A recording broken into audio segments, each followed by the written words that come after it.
नमस्कार दोस्तों, एक बार फिर से आपका अपने चैनल में स्वागत है। एक बार की बात है, पहाड़ों पर एक राजा राज करता था। वह राजा बहुत शक्तिशाली था। उसके पास सब कुछ था, अपार धन संपत्ति थी। उसके पास अच्छी प्रजा थी जो उसका ख्याल रखती थी, उसके आदेशों का पालन करती थी और वह भी अपनी प्रजा का अच्छे से ख्याल रखता था। वह कभी भी उन्हें किसी चीज की कमी महसूस नहीं होने देता था। राजा के पास सब कुछ था, किसी चीज की कोई कमी नहीं थी, लेकिन उसका मन कभी किसी एक काम पर केंद्रित नहीं हो पाता था। जब भी वह कुछ करने की कोशिश करता तो उसका ध्यान कहीं और ही भटक जाता। वह इस बात से बहुत परेशान रहता था। कई बार वह अपने अगल बगल के राज्यों के राजाओं से भी मिला और सभी ने उसे अलग अलग सलाह दी। सभी ने उस राजा को अलग अलग उपाय बताए। उस राजा ने जो भी उपाय सुने थे, उसने उन उपायों को अपने जीवन में लागू किया, लेकिन उसे उन उपायों से कोई लाभ नहीं मिला, जिसके कारण वह हमेशा चिंतित और परेशान रहता था। कई बार तो वह रात को सो भी नहीं पाता था और करवटें बदलता रहता था। एक दिन राजा के कानों में खबर पहुंची कि उसके राज्य में एक साधारण व्यक्ति है जिसकी बातें अनमोल हैं। जीवन का रहस्य छिपा है, जीवन की सच्चाई छिपी है और लोग दूर दूर से उस व्यक्ति से मिलने आते हैं, क्योंकि वह हर व्यक्ति की समस्या को बहुत ही सरलता और आसानी से हल कर देता है। यह सुनकर राजा बहुत खुश हुआ। उसे लगा कि अब उसे अपने सवालों का जवाब मिल जाएगा। इतनी प्रशंसा सुनकर राजा ने फैसला किया कि वह तुरंत जाकर उस व्यक्ति से मिलेगा और वह यह भी जान लेगा कि जो लोग उसकी इतनी प्रशंसा कर रहे हैं वे सच्चे हैं या नहीं। अगले दिन सुबह सुबह राजा उस व्यक्ति से युद्ध करने निकल पड़ा। रास्ता थोड़ा ज्यादा लंबा था, जिस कारण राजा ने बीच रास्ते में ही आराम कर लिया। वहां मौजूद सभी लोग उस व्यक्ति के बारे में जानते थे। जब राजा ने उनसे उस व्यक्ति के बारे में पूछा तो वे उस साधारण व्यक्ति की बहुत प्रशंसा कर रहे थे। तब राजा ने सोचा कि लगता है यह व्यक्ति बहुत बुद्धिमान, बहुत ज्ञानी और प्रभावशाली व्यक्ति है, नहीं तो सभी इसकी इतनी प्रशंसा नहीं करते।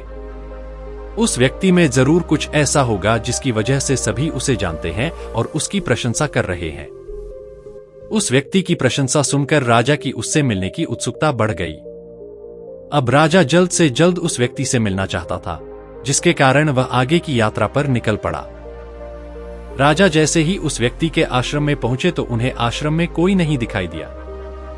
आश्रम के पीछे एक छोटा सा बगीचा था। राजा जब वहां पहुंचे तो उन्होंने देखा कि बगीचे में एक माली काम कर रहा था।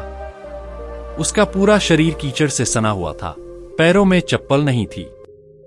यह देखकर राजा ने माली से कहा, सुनिए महाराज, इस आश्रम के गुरु कहाँ हैं? मैं उनसे मिलने आया हूं। इस पर माली ने जवाब दिया, शिमना आप अंदर बैठिए, मैं उन्हें बुलाता हूं, वे आपसे शीघ्र ही मिलेंगे। यह सुनकर राजा झोपड़ी के अंदर जाकर बैठ गए और उनके आश्रम में आने की प्रतीक्षा करने लगे। कुछ देर प्रतीक्षा करने के बाद जब वह साधारण व्यक्ति राजा के सामने आया तो उन्होंने देखा कि यह तो वही व्यक्ति है जो बगीचे में काम कर रहा था। राजा ने उसे नमस्कार किया और बड़े आश्चर्य से कहा, अरे आप तो वही माली हैं जो बाहर बगीचे में काम कर रहे थे। लेकिन इस बार माली बौद्ध भिक्षु के रूप में आया था। तब बौद्ध भिक्षु राजा से कहता है, सम्राट कृपया मेरा मजाक क्षमा करें, बगीचे में एक छोटा सा काम कर रहा था। मैं इस जगह का मालिक हूं और मैं ही वह असाधारण व्यक्ति हूं जिससे मिलने आप इतनी दूर यहां आए हैं। कृपया अपने आने का कारण बताइए। इस पर राजा उस बौद्ध भिक्षु से कहते हैं, हे महाराज, मैंने सुना है कि इस पूरे राज्य में आपके जैसा कोई व्यक्ति नहीं है। मैंने आपकी प्रशंसा सुनी है, मैंने आपके बारे में बहुत सी अच्छी बातें सुनी है। मैंने यह भी सुना है कि जो भी व्यक्ति अपनी समस्या लेकर आपके पास आता है, आप उसकी समस्या का समाधान अवश्य करते हैं। इसीलिए मैं आज यहां आपसे मिलने आया हूं और आपसे सलाह चाहता हूं। लेकिन मेरे मन में एक संदेह है। इस पर बौद्ध भिक्षु राजा से कहते हैं, यह कैसा संदेह है? इस पर राजा कहते हैं, मैंने बहुत से विद्वानों को देखा है, मैंने बहुत से बुद्धिमान लोगों को देखा है।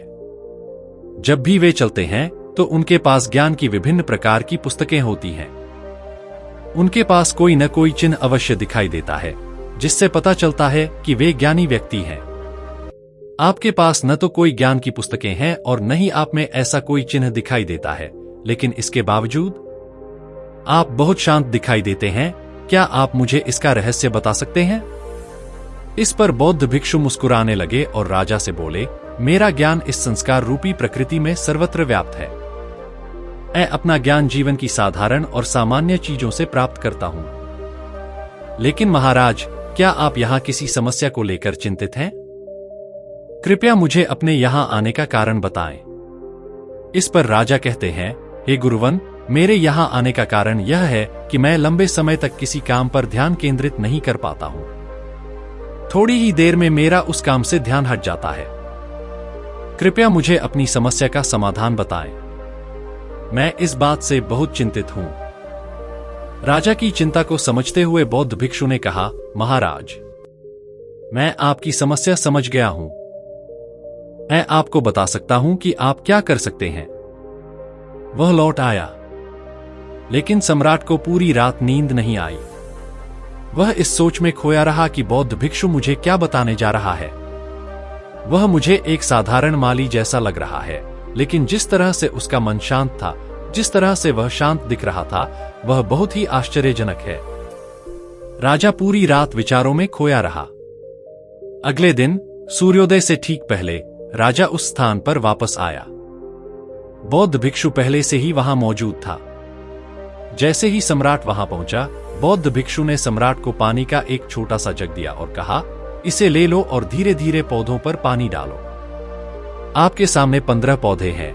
आपको इन सभी को इसी तरह से पानी देते रहना है, लेकिन जब आप ऐसा कर रहे हो तो आपको एक बात का ध्यान रखना होगा कि आपको इस दौरान कुछ और नहीं करना है। न तो आपको कुछ सोचना है और न ही आपका ध्यान कहीं और भटकना चाहिए। जब आप इन पौधों को पानी दे रहे हो तो आपका पूरा ध्यान केवल इन पौधों पर होना चाहिए। अगर इस बीच तुम्हारे मन में कोई विचार आए तो वहीं रुक जाओ और फिर पहले पौधे से दोबारा पानी देना शुरू करो, और जब तुम मेरी सलाह मानकर किसी तरह इन सभी 15 पौधों को पानी दे दोगे तो तुम मेरे पास आना। मैं तुम्हारे सारे सवालों का जवाब दूंगा। राजा ने आज तक ऐसा कोई काम नहीं किया था और यह काम उसे बहुत छोटा लग रहा था। राजा ऐसा काम पहली बार करने जा रहा था। उसने पहले पौधे को बहुत सावधानी से पानी के घड़े से पानी दिया और फिर दूसरे पौधे की ओर बढ़ गया। उसने दूसरे पौधे को भी सावधानी से पानी दिया। फिर उसने तीसरे पौधे को पानी देना शुरू ही किया था कि उसके मन में तरह तरह के विचार उठने लगे। उसे अपने महल का बगीचा याद आने लगा, जहां तरह तरह के फूल थे और तरह तरह के पौधे लगे हुए थे। तभी अचानक राजा को बौद्ध भिक्षु की बात याद आ गई कि अगर मन में कोई विचार आया तो उसे फिर से पहले पौधे से पानी देना शुरू करना होगा। राजा तुरंत पहले पौधे के पास वापस गया और फिर से पहले पौधे को पानी दिया। उसने फिर से दूसरे पौधे को बहुत सावधानी से पानी दिया। जैसे ही वह तीसरे पौधे के पास पहुंचा तो उसके मन में फिर से कई विचार उठने लगे। इस बार वह सोच रहा था, पता नहीं मेरे बिना मेरे राज्य में क्या हो रहा होगा। और इस बार राजा बहुत क्रोधित हुआ। सोचा कि मैं यह छोटा सा काम क्यों नहीं कर पा रहा हूं। वह तुरंत फिर से पहले पौधे के पास पहुंचा। इस बार उसने पहले पौधे को बहुत सावधानी से पानी दिया। उसने दूसरे पौधे को भी सावधानी से पानी दिया। इस तरह इस बार राजा ने लगभग 5 पौधों को बहुत सावधानी से पानी दिया था। लेकिन अब जैसे ही उसने 7वें पौधे को पानी देना शुरू किया, उस पानी को देखकर राजा के मन में नदी के विचार आने लगे। सम्राट बहुत परेशान था। वह हर बार पौधों को पानी देने की कोशिश करता, हर बार असफल हो जाता। उसका मन और अधिक दुखी हो जाता और उसे खुद पर गुस्सा आता। राजा यह बात अच्छी तरह से जानता था कि भिक्षु उसकी परीक्षा ले रहे थे। वह बहुत बुद्धिमान था। इस कारण से उसने उन बौद्ध भिक्षुओं के सभी नियमों का पालन करना आवश्यक समझा। राजा ने जितनी बार कोशिश की वह असफल रहा। उसका मन और अधिक बेचैन हो गया। वह हमेशा खुद को किसी न किसी विचार में डूबा हुआ पाता। ऐसा करते करते शाम हो गई, लेकिन सम्राट सभी 15 पौधों को पानी नहीं दे पाए थे। शाम को जब बौद्ध भिक्षु आश्रम लौटे तो उन्होंने देखा कि राजा थके हारे बैठे हैं और तरह तरह की बातों में मशगूल हैं। तब बौद्ध भिक्षु राजा के पास आए और बोले, राजन, मैं आपकी ईमानदारी से बहुत प्रसन्न हूं। आपने अपना काम पूरे मन और लगन से करने की पूरी कोशिश की। इसलिए जो मैं आपको बताने जा रहा हूं उसे बहुत ध्यान से सुने और समझने की कोशिश करें। जब हमारा मन विचारों से खाली हो जाता है तब उसमें मन का वास्तविक स्वरूप दिखाई देता है। तब सबसे सरल कार्य भी हमें ज्ञान और शांति प्रदान करता है। इस पर राजा बौद्ध भिक्षु से कहते हैं, महाराज, लेकिन यह कैसे संभव है कि जब भी मैं कोई कार्य करता हूं तो मेरे मन में कई प्रकार के विचार उठते हैं और मैं उन विचारों में फंस जाता हूं और मुझे वहां से निकलने का कोई रास्ता नहीं दिखता। तब बौद्ध भिक्षु मुस्कुराने लगे और राजा से कहते हैं, आप पौधों को पानी नहीं दे रहे थे, आप तो बस अपना काम जल्दी से खत्म करना चाहते थे। आपके मन में यह विचार उठ रहा था कि आप इन 15 पौधों को जल्दी से जल्दी पानी दें और उसके बाद आप मुझसे मिलकर अपने सवालों का जवाब जान सकते हैं। किसी कारण से यह काम आपको बोझ जैसा लग रहा था, जैसे कि मैंने आपके कंधों पर बोझ डाल दिया हो, और यही कारण है कि आप इस समय खुद को रोक नहीं पाए। जब हमारे सामने काम बोझ की तरह लगता है तो हम बस उसे किसी तरह खत्म करना चाहते हैं और उस काम को करते समय हम अपना पूरा ध्यान उस काम पर नहीं दे पाते हैं। लेकिन अगर आप इस पल के महत्व को समझते हैं, इसके महत्व को महत्व देते हैं और सिर्फ पौधों और पानी पर ध्यान केंद्रित करते हैं तो कोई भी विचार आपको परेशान नहीं कर सकता है। इस पर राजा कहते हैं, महाराज, मैं आपकी बात समझ रहा हूं कि मैं जल्दी से यह काम खत्म करके आपसे मिलना चाहता था, जिसकी वजह से मेरा मन इस काम पर पूरी तरह से केंद्रित नहीं हो पाया। लेकिन यह जिस शांतिपूर्ण मन की आप तलाश कर रहे हैं वह पहले से ही मौजूद है, वह पहले से ही आपके भीतर है। इसके लिए आपको कहीं जाने की जरूरत नहीं है और न ही आपको किसी शांतिपूर्ण जगह पर जाने की जरूरत है। इसके लिए जो जरूरी है वह है अपनी सांसों पर ध्यान देना। इसलिए अपनी सांसों पर ध्यान देना सीखें। हम कैसे सांस ले रहे हैं और कैसे छोड़ रहे हैं, इसे देखने और समझने की कोशिश करें। तब आपको समझ में आएगा कि आप अपनी सांसों से जुड़े हुए हैं। उसके बाद आप चाहें तो कोई भी काम करते समय अपनी सांसों पर ध्यान दे सकते हैं। जब आप कहीं चल रहे हों, कोई ऐसा काम कर रहे हों, तो आपको अपनी सांसों पर या किसी ऐसी गतिविधि पर ध्यान देना चाहिए जो आपको वर्तमान से जोड़े रखे।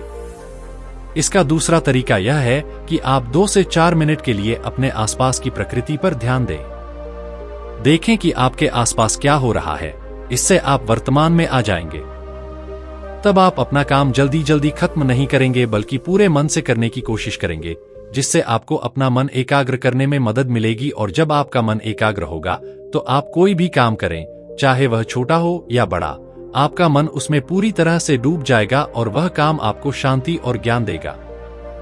ऐसे समय में हमारे मन में किसी भी प्रकार का कोई विचार उत्पन्न नहीं होता है और हमारे अंदर जो शांति है वह प्रकट होने लगती है।